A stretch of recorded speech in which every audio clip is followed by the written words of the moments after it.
Messieurs, dames, salutations. J'ai tardé à m'attaquer à un aspect de la dissidence qui m'intéressait, que j'avais mis de côté. Il s'agit de l'un des annonceurs d'alerte principaux chez les Chinois, mais je voulais d'abord me renseigner sur lui et les médias dans lesquels il s'exprime, GTV.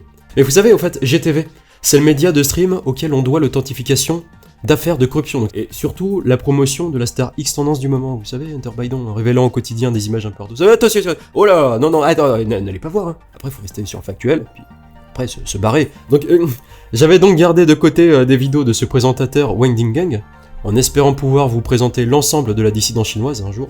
Et en fait, leur importance tient surtout du fait qu'ils sont les seuls à avoir pu conscientiser et mapper clairement l'inextricable réseau d'intérêts PCC, Burisma, Biden, hashtag corruption, hashtag pédopoiterie si on veut, avec des graphiques et des motion design très intéressants.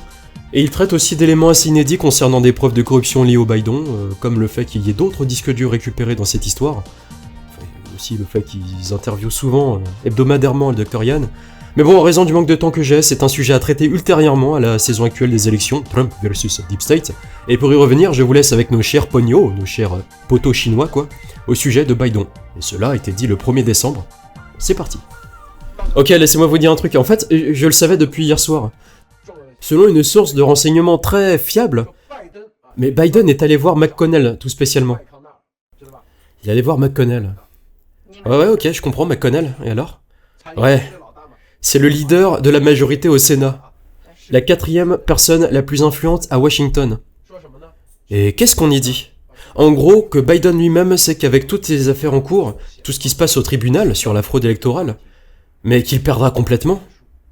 C'est une question de droit, de justice, et il le sait très bien lui-même. Laissez-moi vous dire, il a demandé à McConnell de lui faire une promesse. Et bah qu'est-ce que cela signifie? Eh bien, Biden ne fait pas confiance au président Trump, mais à McConnell, là il repose bien dessus. Il a demandé à McConnell de lui promettre qu'une fois qu'il aura été pris par la loi, il saura très bien que les affaires judiciaires le poursuivront et que toute la vérité éclatera, puis il admettra volontairement la défaite à condition que Trump, en tant que président, le gracie. Tu vois?